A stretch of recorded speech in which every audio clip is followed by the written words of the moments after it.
bisa na kosenga na procureur général na biso pe ba service na biso ya l'état soki possibilité ezali kotia maboko na ndeko na biso Zakari Bababasu pamba te makambo oyo Zakari azokoloba s'apparente à de haute sécurité de l'état, s'apparente à une révélation oyo kokotia trouble na ba population bato bakoloba njoka nde baapele na biso nyonso bakoma déjà koyoka yango. Pourtant ekoki kozala pe mesure de sécurité oyo l'état tient en place peut-être mpona kolandela badongolo miso ya ekolo na biso. Où est-ce qu'il a eu cette information là, qu'il a dit et avec quel intérêt et comment il peut mettre ça sur la place publique? Donc kolandisa koyeba ete ndeko Zakari Bababasu oyo ngai na bengaka likayabu oyo esi esili mungu na politique bato oyo bazwi nyonso ya kozwa na politique batikali kaka lokola bato moko baye kotiela biso désordre na kati na ekolo. Pourquoi? Parce que yoka ba propos na ye akoloba ete mikolo oyo ba député bato nyonso boye ba ete basali boye na boye nanga ko répéter ba terme na ye. Mais tout ce que moi je veux dire c'est que ezali ba propos moko ezali très dangereux et que ezo ko engager kaka monoko na ye moko moto bimisi yango o biso to senga na l'état congolais a s'occuper na ye. Zakari faut prouver information wana azui yango wapi parce que na monoko na ye oyo katangi même ba différents services ya l'état atangi oyo c'est que ba information azui yango kuna to azui yango wapi. Bon siko soki ezali na bato faut batia maboko noki est-ce que yaza moto na liboso te sengeli batia maboko ba dérapage oyo ngana komi komona ngo mingi na régime na biso oyo tozana yango dérapage ya komona moto parce qu'azali ya union sacrée asuko vanda boye lokola bandeko Eliezer azoba buka prison ngana yebaki mais normal ba interpeller na bango peyete ovandi boye ki par exemple ndeko ngai Joël Kitenge abimisi eloko moko boye oyoki yango boye eloko moko pete Zakari bakopima pende babimi boye alobi ka ndenge alobi ndenge wana osutuki mpe boye eloko moko pete mpe nye elekami yango ndenge wana. Mais est-ce que ezali danger te makambo yango le procureur général pour la cour de cassation auti koloba filme ngonde makambo ya réseaux sociaux ozokomona oyo ekomi koternir image ya baservice ya l'état, koternir baimage ya bato, kobebisa lokito, kobebisa kilo ya moto. Écoutez comment il dit très légèrement qu'il y a affaire ya Jakindala ezali affaire ya Lokuta. Je me réserve d'abord parce que je suis avocat dans le dossier nakoko tia sous monoko na ngai te au moment où le dossier est déjà fixé na niveau ya tribunal tozo landela yango tozo para ndenge ko évoluer client na biso pesi a confiance na justice congolaise bien qu'azali na quelques inquiétudes ça n'engage que lui. Moi je reste professionnel mais sinon lui il est qui pour venir dire que ezali eloko ya Lokuta ya Lokuta et bandaki mokoloni le Lokuta. Est-ce que moto woko sakana na dignité na ye moko? Ce dossier-là touche à la dignité d'une personne, à la réputation et personnalité d'une personne. Est-ce que Jakindala peut se permettre de jeter sa personnalité en pâture? Atiango na nzela na désordre bato ba sakana nango? Quand il dit que bazwa qui est na sima wana, vous voyez si on dit ça lingala, qu'est-ce que ça peut donner? Est-ce que l'acte là si on autour bango na lingala ba sala ki Jakindala eloko boye na sima na ye boye na lingala ya malam, tu vois comment ça peut sonner. Mais cette histoire là, quelqu'un qui est père de famille, mobali ya moto, mwana na famille moko qui est connu, célébrité ayebani pe makasi nekolo na biso, facilement comme ça il va mettre sa dignité en danger. Moi je crois que tout kinyosologue, laissons la justice de faire son travail. Mais Zakari Bababasu sozo confondre carrière na ye loko la chroniqueur ya musique ouais ça là parce que comment ça n'a été que il y a la base il y a un conflit entre Jimena Wera heureusement bayi comprendre mbuma mabe babwaki libanda soki te soki bakontinuaki na ye ti lelo wera na jibe balinga koyokana na bango te. Donc même na monde ya musique il n'est pas un modèle. Souci na eza kokabola bato kotia bato il vit dans les conflits. Lorsque wera na jibe bazaki en conflit nde sika toyebelaki Zakari baba mais émission polémique c'était une émission qui commençait avec un ton de la voyoucratie. Aya osala na kiyange yenda abimi si système ba pomba ya osala ka émission na lingala mo etengama ya bana balabala ya ba fazer c'est lui lingala lolo komona to tira bango c'est lui. Une voyoucratie modernisée, intellectualisée. Mais grâce à lui aussi, journaliste peut belé babi. Motongo ta bimana simana sauf ceux qui motongo zappé le kola là on les qualifie comme ça. Tala mayele mabena ya yeko bimisa sous conflit entre frères na fali. Kaka ye koti ya ba conflit na mulo ya ye. Zakari aza mokolo makasi ngo monewa. Non, on a tata mokolo makasi. Bon, c'est moi ba retenu est-ce que ndete so na lobi yoza mokolo makasi retenu ezali wa na kosolo lika. Oya na inene. Ti, oli mokolo makasi. Ngape so ba lobi na ngai ke ndeko ngalula oli mokolo makasi. Na ili mokolo po na ina nete Zakaria mokolo na ngai azali mokolo ya Jakindala azali mokolo na yo. Ah mokolo makasi. Kasi mokolo makasi bani ndengeni tama komi mokolo nanga le pluriel commence par deux ye mokolo nanga mokolo na mokolo ya Jakindala mais ce que mokolo ndengo na luka Jakindala makambo est-ce que zomona moto na za il est responsable de ce qu'il est en train de faire. Donc Jackie et puis j'aurais entendu que il semblerait qu'à ça la peu droit. Est-ce qu'il peut faire ça ce qu'il est en train de dire?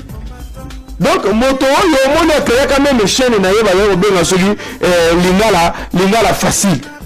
Évoluer na ngoma longa te kaka nini ye kaka moto na désordre mais lelo oyo tolobi na ye alongola lokolo na ye na makambo ya bato asa la politique normale. Hier il était trop kabiliste kosimba Kabila te okukutana na ye lelo komi très tisekediste fasciste kosimba Tshisekedi te okukutana na ye lobi komi tumisa te akokomaka pe ata pro Muzeki Ndingu.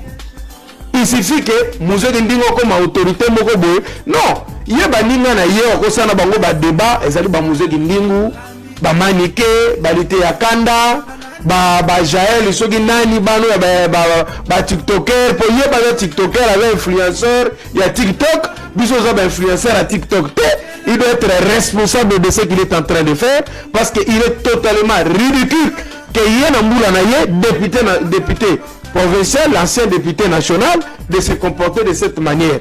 Tout ce qu'on voit, le Toto Togosé Nganaye, vieux Salilara H. Vieux. Ça ne va pas commencer à Routine, ni à Manon, ni à Massis. Ça va commencer ici. Ça va péter. Péter. Vous allez fuir. Vous attendez. Vous allez fuir. Je dis, je vous remercie. Jakindala. Viens à biso à Bololé. Yonde Bololé. Ah, viens à biso à Tending, moi, viens à Bololé. Petit, oh, pena maestro, pena maître. Yuma. Toro. Yo Jakindala, nano sale logo simbité. Le seul journaliste chroniqueur en musique a 3 trophées moi en Mboka et Hollande. Tu me parles de moi en Mboka, un prix local. Nani. Et l'équipe passeport diplomatique au Fatia Pessinga. Yo suis Fati, ya tia Rambonga ben Balar, ba vidéo ezali. Tu sais que tu es dans Fati on a yebi. Ayuma te. To swana ta de bana mi. Finga Fati no ko to Fati ko défendre. Boza ta na solité. To swana comme bana mi bali. J'ai Jakindala ngano différence da pena ya AGD. Un master na ezaba matata pour na Moïse Katumbi. Ozotanga la bana 1964. De ba master na yo. Balekina nani? Tu n'as aucune pensée qui peut s'asseoir dans les temps. Ce que Moïse a l'écrit na mbongo. Na l'écrit la charisme. Atata ponyo azala bambongo na aza premier ministre mais charisme azakle. Ah non moto. On peut vino ya bololé à jeter. Oza pauvre malolé. Moi j'ai construit ce petit nom là, Jakindala. Je l'ai construit dans les médias. Mais à ton âge là, j'avais déjà une chaîne de télévision. Va te renseigner. Maintenant, ça suffit. Wakari Machuka. Bitumbe bandinde penda bitumba so. Bitumba. Otondo le bataille zaki bana mike. La guerre est commencée, tout le monde est position. Bitumbe bandi. Ngala keti na 32e temple du Shaolin. Oh non, détournement. Moni, sur la bête plus ou moins Félix à Okamo. Oh papa la gisa biso mote. Dernier la bien on est. Yo nous t'as bête sa maman na ye pour.